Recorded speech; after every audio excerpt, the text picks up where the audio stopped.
The coffee was already cold when I poured it. I'd been running tables for 6 hours straight, and the pot had been sitting too long, the way it always did on Thursday lunch rush at the Anchor. I almost didn't refill it. Then I looked up and saw the man in the corner booth hadn't touched his cup at all, just sat there with his coat folded across the seat beside him, reading something on his phone, with an expression like he was auditing a financial report he already knew was bad. I refilled it anyway, hot this time, fresh from the back. He looked up when I set it down, like he hadn't expected me to notice or to bother, which honestly should have told me something. Men who wore suits like that, charcoal wool, no tie, the kind of deliberately understated that costs more than my rent, usually didn't go unnoticed. They just expected that the noticing went in one direction. The other cup was cold, I said, because I'd already committed. You hadn't touched it. Sorry if I'm interrupting. He looked at me for just a second. Actually looked, not the impatient glance people give servers when they want to be left alone, and said, "Thank you." That was it. I went back to table 4, where Chester had spilled hot sauce on his sleeve again and was blaming it on the bottle. I'd been working at the Anchor for 3 years by then. It wasn't glamorous. The diner sat 2 blocks from the working harbor in Crescent Point, and on a foggy morning you could smell the brine right through the walls.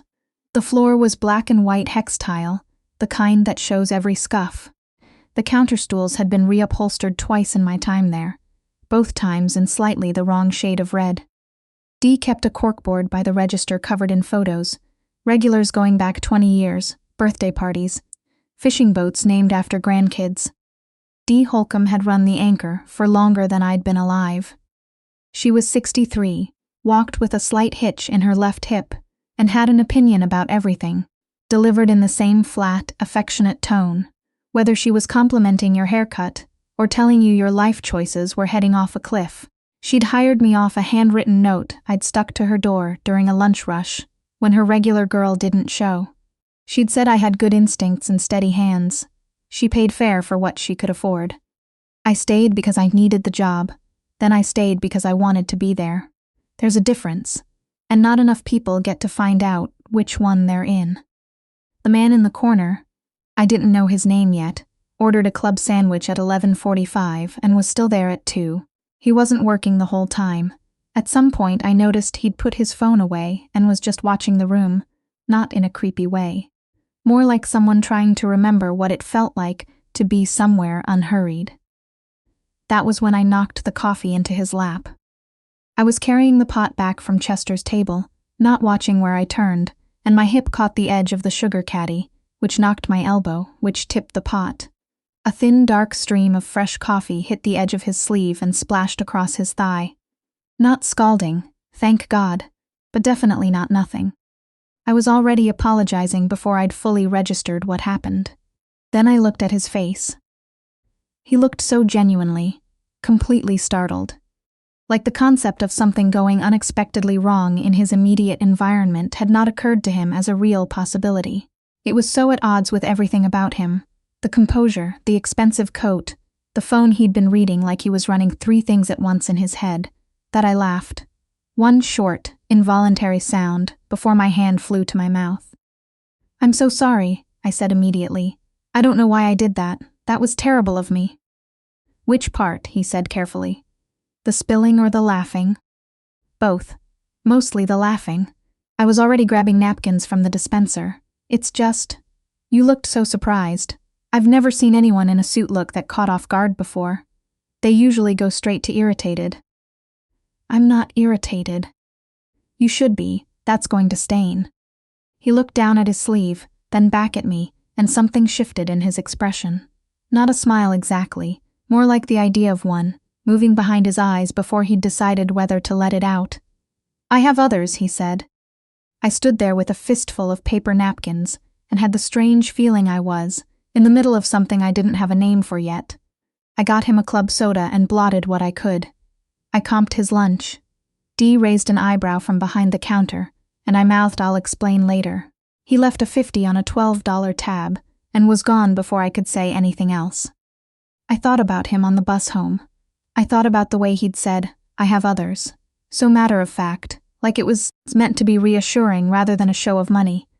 I thought about that almost smile. Then I told myself to stop, because he was a man in an expensive suit who'd come into my diner once and would never come back, and my life was not a movie. I was not entirely right about that. 6 days later, I found out his name. Dee called a staff meeting on a Tuesday morning, which had never happened in my 3 years there. She stood behind the counter, with her hands flat on the formica, and told us she'd received an offer to sell the anchor. The entire block had been purchased by a development group, Kessler Maritime. And while the sale of the building itself had gone through months ago, she'd been hoping the tenancy arrangement would hold. It wasn't going to. "They're closing us out at the end of January," she said. Her voice was even. Dee delivered hard things evenly. She'd learned that from a life that had handed her several. "That's 10 weeks. I'm going to fight it as long as I can, but I want you all to start looking. I'm not going to have anyone blindsided." I looked at the corkboard. 20 years of photos. A little girl who used to do her homework at table 6 had grown up and come back with her own kids, and their pictures were up there too. Chester had been eating breakfast here 5 days a week since his wife passed. The anchor wasn't just Dee's business. It was a place people kept coming back to, which is the hardest thing in the world to make and the easiest to destroy. I researched Kessler Maritime that night on my phone, sitting on my couch with the TV on mute. Bram Kessler, 38. Inherited his father's flagging shipping company at 29, restructured it into a major port development and logistics firm over the following decade, worth somewhere north of $400 million. Known for strategic acquisition of waterfront properties along the northeast coast, long-term commercial development. One profile described him as famously difficult to read. Another said he plays chess while everyone else is playing checkers. There was a photo. It was him. I sat there longer than I should have, phone in my hand, thinking about $50 on a $12 tab, and the way he'd said, "I have others." I thought about how he'd watched the room that afternoon, like someone who'd forgotten what it felt like to just be somewhere. Then I thought about Dee, about Chester, about the girl in the photos who grew up at table 6. I closed my phone and went to bed. He came back on a Wednesday. No assistant, no driver waiting at the curb. He walked in at 9:30 in the morning, when the breakfast rush had thinned out, and sat in the same corner booth. He was looking at me when I came around the counter, which told me he'd come in knowing I'd be there. "Mr. Kessler," I said. I watched his expression register that I knew. "You did your research." After Dee told us about the sale, yes. I pulled out my order pad out of habit, though I wasn't really expecting him to order. "Was there something you needed, or is this a different kind of visit?" He was quiet for a moment. "Sit down, please, if you have a few minutes." I looked around the diner. Dee was in the back. Chester had just left. I sat. "I owe you an apology," he said. "Not for the development. I'm not going to apologize for my business, but for not introducing myself when I was here before. I should have." "Why didn't you?" "Because I wanted a cup of coffee and a sandwich, and I didn't want to spend an hour managing someone's reaction to my name." He said it without self-pity, just straightforwardly, and I believed him completely. "That's not an excuse. It's just what happened." "Okay," I said. "Is that what you came to say?" "No," he rested his hands on the table. "No watch, I noticed, or at least not today. I came to offer you a job." He explained it calmly and clearly. The new development would include a waterfront public market, with a working restaurant and community event space. Community-oriented by design, not just in the marketing language. He needed someone to run it who understood what made a neighborhood spot actually work. Not theory, not hospitality school. The real thing. He'd watched me for 2 hours the week before. He was confident I was the real thing. "I'm 26, I said. "I've never managed anything larger than a Thursday lunch rush." "I know. I'll get you the training and the support. What I can't teach you is caring whether the people around you are okay." He paused. "You refilled a cold cup without being asked. You laughed at me when coffee got spilled on me, which nobody in my professional life would have dared to do. And then you apologized for it, which told me you also have a conscience." He said it with the same matter-of-fact tone as I have others. That's rarer than a hospitality degree. I thought about Dee. What happens to the people I'd be leaving behind? The anchor closes. I can't change that. But I can offer everyone here fair severance, and I can offer you the chance to build something that serves this community into the future." He held my gaze, and there was no softness in it, but there was honesty. "I know that's not an easy trade." I didn't say yes. I told him I needed to think. He gave me a card, heavy stock, simple, and left without pressing me. Dee said yes before I did. "This place has been limping along for 2 years," she told me, in the back where she went to think, working an iron over her apron. "The roof alone is going to cost me $40,000 I don't have. I love the anchor with my whole heart, Callie. And I'm telling you, if someone out there sees something in you, you take it and you go build something your mama would have been proud of." My mother had died when I was 17. Dee had known it since my first week, when I'd put a photo on her corkboard without explaining who was in it, and Dee had looked at the photo, and looked at me, and just nodded, and never made me explain. I called the number on the card. The training was the hardest 3 months of my life. Patricia Klein, Kessler Maritime's VP of Operations, ran me through everything from profit and loss statements to food safety compliance to managing difficult vendors. And she did it without patience for self-pity or excuses. I filled 2 notebooks. I stayed up until midnight most nights reading things I'd never heard of. I started to understand, slowly, then all at once, that I wasn't as unprepared as I'd thought. I'd been doing versions of this work for years. I just hadn't known the names for it. Bram appeared in my work life at regular intervals. A meeting about the market's layout where he listened more than he spoke. A site walk where he pointed out decisions that had already been changed twice and explained, without frustration, why. An email chain about vendor contracts where his notes were precise and never condescending. He was easier to work with than I'd expected. Not warmer, exactly, but straight. He said what he meant. He didn't waste time on performance. He noticed everything I said. I was starting to realize. Remembered things from one conversation to the next. Asked follow-up questions 3 weeks later. On things I'd mentioned in passing. It was the kind of attention that should have felt clinical but didn't. It felt like being taken seriously, which is its own kind of intimacy. The first dinner I had with him, officially for a project reason, with his architect Dex Morano. I wore the least bad blazer I owned and spent 20 minutes on the bus, wondering why I'd bothered worrying about it. Bram didn't notice what I was wearing. He noticed what I said. After Dex left and we were in the car going separate directions, his driver dropping me first, he said, "You pushed back on the sightline question. In front of the architect, I expected you to defer." "The sightline was wrong," I said. "Dex saw it too, he just needed someone to say it first." A pause. "Where did you grow up?" "Crescent Point, 3 blocks from the harbor." "Not a deferring kind of neighborhood." "No," I agreed, "it really isn't." He almost smiled again. That same almost, moving behind his eyes before he'd decided whether to let it out. I looked at the streetlights going past and told myself to stop tracking it. I was not entirely successful. The market opened in early April, and it was everything I hadn't let myself hope it would be. We named it Harborside Common. Chester came on the first day and claimed a table by the window. Kids from the neighborhood did their homework in the afternoons. We hosted a fish fry to benefit the Marine Rescue Center. A local artist showed work on the east wall for a month. A woman who used to come to the Anchor started bringing her grandmother's tamales for Saturday vendor hours. It was not the Anchor. It didn't try to be. But it understood what the Anchor had understood, which is that a place is only as good as what people do inside it, when they feel safe enough to be themselves. Bram came to the opening and stayed longer than I expected him to.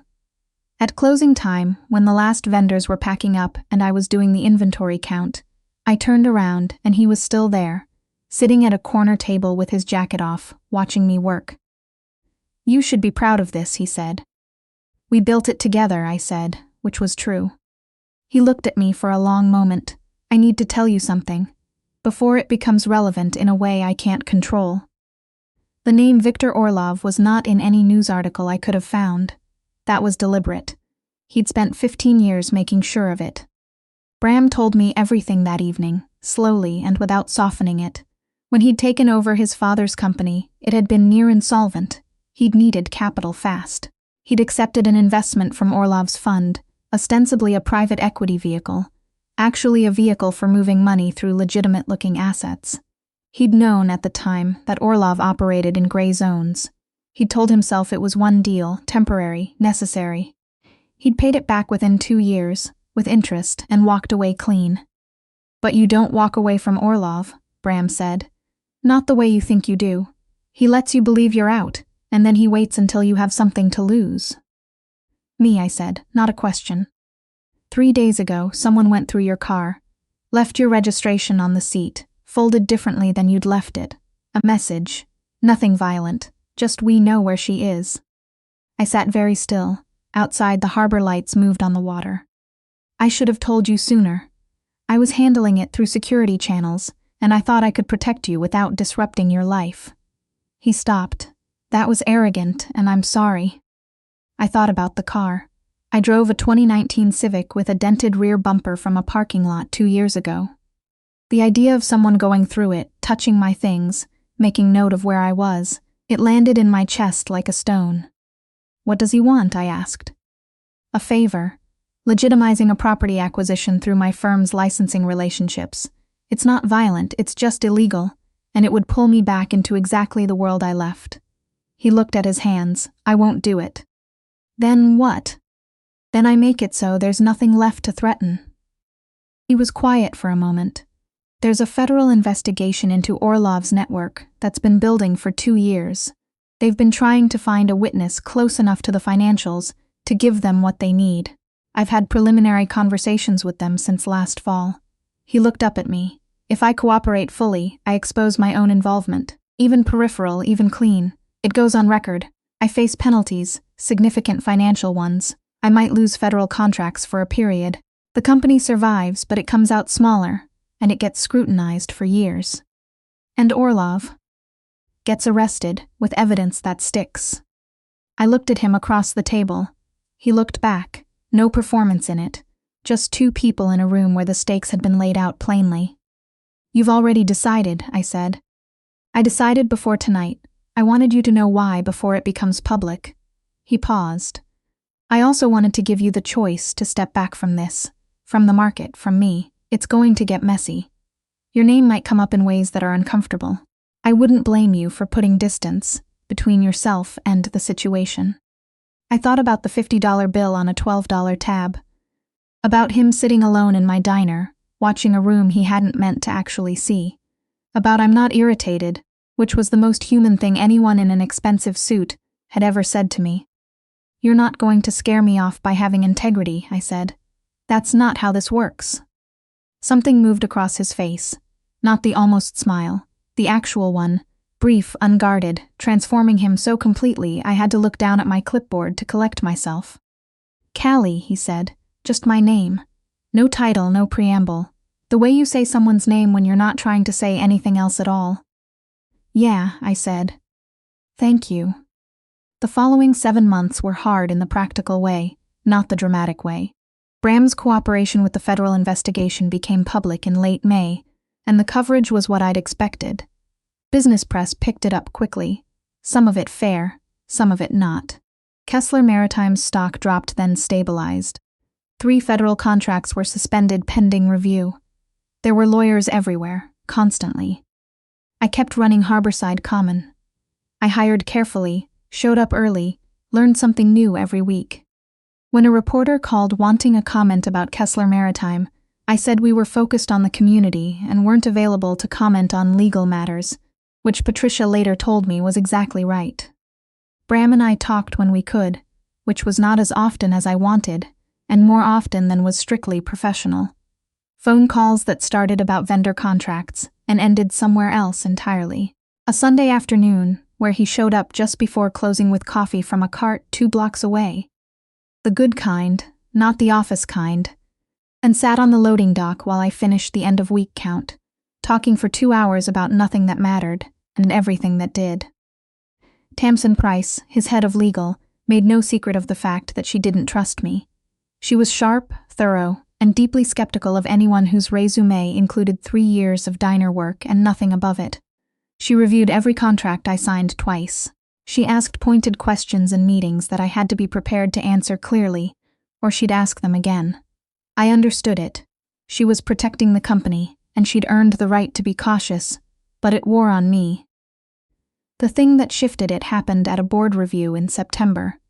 I'd put together a proposal to expand the vendor hours into a Thursday evening program, run the numbers myself, checked them twice, and submitted them with an analysis of comparable programming in 3 other cities. Tamsin read the whole thing. At the end of the meeting, she said, "To no one in particular, the Thursday model is solid. If we can negotiate the utilities cost, I'd move on it." She didn't look at me. She didn't have to. 2 weeks later, she emailed me directly with a question about the proposal, rather than going through channels. That was as close to a peace offering as Tamsin Price was ever going to make, and I took it for what it was. Viktor Orlov was indicted in October. His arrest wasn't dramatic. No footage, no perp walk, just a news item and a federal docket number and, somewhere behind the scenes, the slow machinery of consequence grinding forward. Bram called me that evening. He sounded tired in the way of someone who's been carrying something for a long time and has just put it down. "It's done," he said. "The rest is just process." "Are you okay?" A pause. "I don't know yet. Ask me in a month." "I'm asking you now." Another pause, longer. "I'm better than I've been in a while," he said. "That's honest." "Good," I said. "That's enough for tonight." We had dinner in November at a restaurant I picked, a Korean barbecue spot in the middle of the city, loud and bright, the kind where you grill your own food. Bram Kessler had clearly never done this before in his life. He burned the first round. He was annoyed about it in a way that made me laugh. And then he laughed too, really laughed, surprised by himself, and I thought, there it is. "You're doing this on purpose," he said. "Doing what?" "Leveling the playing field." I handed him the tongs. "You burned the meat. The field leveled itself." I watched him approach the second round with the same focused attention he gave financial reports. "For what it's worth, you're getting better." He looked over at me, and in the warm glow of the grill between us, the careful, composed face I'd first seen in the corner booth was entirely gone. "I don't know how to do this," he said quietly. "The part where I'm just a person." "You're doing it right now," I said. "You've been doing it for months. You just keep being surprised when it works." He was quiet for a moment. "A waitress in a harbor diner spilled coffee on me last January," he said, "and laughed about it." She apologized. After the laugh came first. He met my eyes. It was the best thing that had happened to me in years. I put down my tongs. The grill sizzled between us. Somewhere in the restaurant, a group of people were celebrating something, laughing loud, and the sound of it rolled over us like weather. "Bram," I said. "Yeah." "Stop almost smiling at me and just do it." He did. The following spring, Harborside Common hosted its 1-year anniversary. We brought in a jazz quartet on Saturday afternoon, ran a photo retrospective of the neighborhood on the east wall, partnered with the high school culinary program for a pop-up lunch. Chester wore his good jacket. Dee drove up to be there, and she sat at the corner table and looked around the space for a long time without saying anything. And then she said, "You made something good, Callie girl." "You taught me what good looked like," I said. She waved that off the way she always waved off being thanked. "I served eggs for 25 years. You're doing something different."